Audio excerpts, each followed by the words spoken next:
Terima kasih Anda masih bersama kami di Indonesia Morning Show. Menjadi muslim minoritas di Myanmar sangatlah tidak mudah.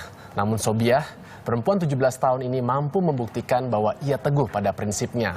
Wanita etnis Rohingya ini justru pandai melafalkan ayat Al-Quran meski di tengah tekanan kepercayaan.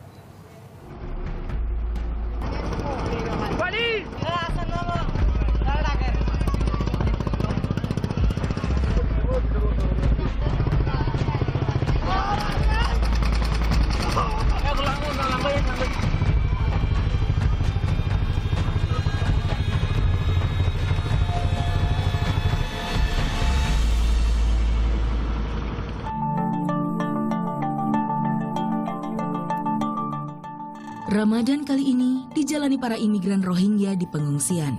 Mereka jauh dari tanah air, yaitu di Myanmar. Meski demikian, mereka merasa lebih tenang beribadah ketika berada di negeri orang. Di sini, di Indonesia, kaum muslim Rohingya bisa kembali salat dan menyentuh Al-Quran.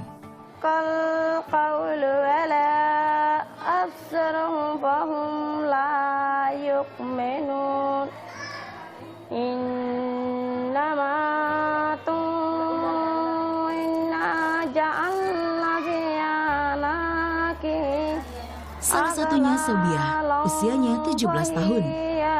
Sejak 3 tahun lalu ia telah hatam dan hafal 30 juz Al-Quran. Sebuah perjuangan yang tidak mudah bagi warga yang keberadaan etnis hingga agamanya tidak diakui pemerintahannya sendiri.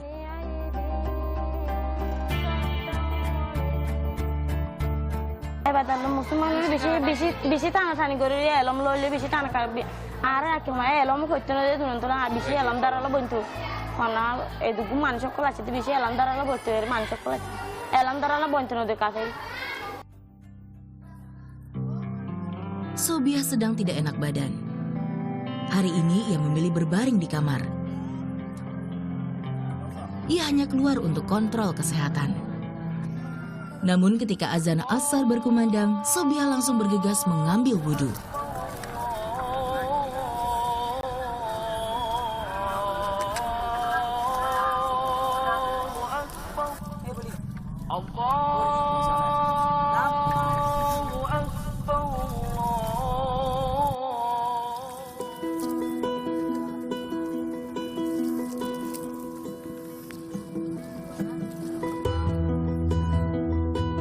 Begitulah masyarakat etnis Rohingya.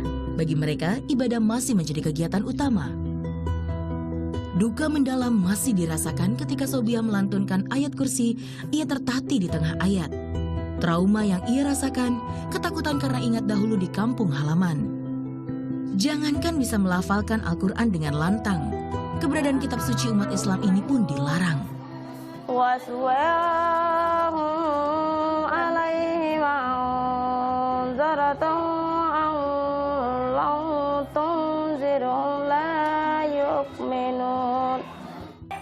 Quran Syarif furat di falai itu masjid itu furat di falai itu noniki Quran Syarif kok malam aja dari dari malam aja kayak Muhammad loy badu ono thalo die dari loy badi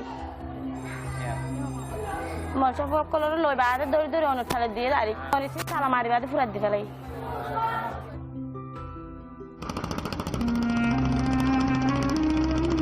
Hal inilah yang membuat banyak kaum Rohingya nekat meninggalkan negeri mereka. Selain kemiskinan, mereka tidak kuat dengan penindasan yang sehari-hari harus dihadapi. Dengan membayar sejumlah uang, etnis Rohingya berbondong-bondong meninggalkan negerinya. Malaysia menjadi salah satu negeri yang dituju untuk mencari sejahtera. Menjadi imigran ilegal adalah pilihan di tengah keputusasaan. Sayang, tak semua mimpi berakhir bahagia. Teraniaya di negeri sendiri, imigran Rohingya menjadi sasaran empuk para pelaku perdagangan manusia. Ketika negara tujuan memperketat pengawasan, para bandar yang membawa mereka kabur di tengah jalan. Pertengahan Mei lalu, ribuan muslim Rohingya terkatung-katung di tengah lautan. Mereka telah 2 hingga 3 bulan berlayar. Kelaparan, sakit, hingga meninggal dunia menimpa para pengungsi. Hingga sejumlah nelayan Indonesia datang memberikan pertolongan. Jadi sebetulnya pun saya nggak mau rapat ke situ karena anggota itu Paci, itu ada kapal buang-buang sampah, dia bilang saya rapati. Jarak 1000 meter saya melihat rupanya bukan sampah, orang semua lompat dari kapal itu. Jadi kami lari, Bu. Kami lari, ada 25 menit kami lari. Kami balik lagi. Balik lagi, kami tengok orang terlalu ramai kali.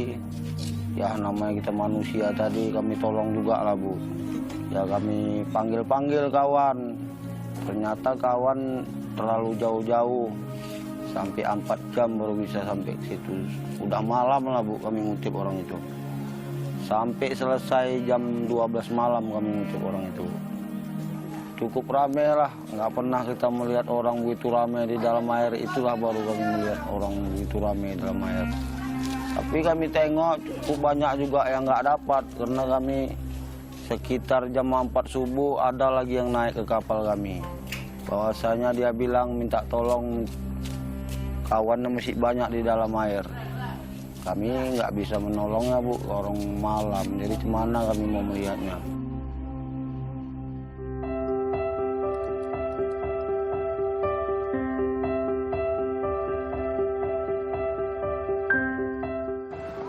Inilah kapal nelayan yang digunakan pengungsi yang berasal dari Bangladesh dan Myanmar untuk berlayar menuju Malaysia dan Thailand.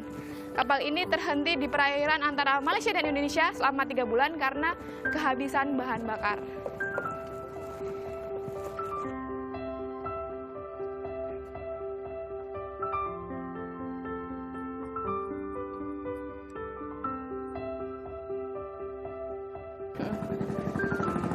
Aroma bau seperti bangkai bercampur dengan bau anyir langsung akan tercium ketika kita berada di kapal ini.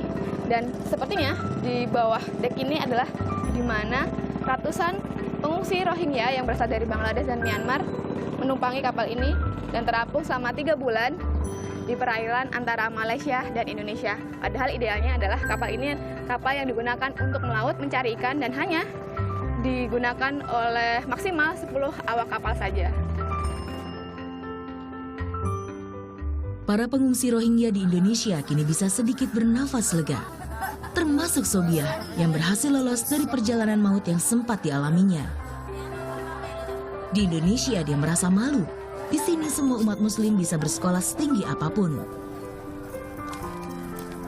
Sobiah dan ratusan pengungsi Rohingya lainnya hanya bisa menunggu kelanjutan nasib mereka. Paling lama, setahun ke depan mereka akan ditampung di Indonesia.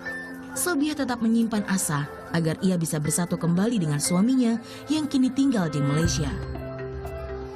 Luki Fitriani, Wahyu Krisna melaporkan untuk NER.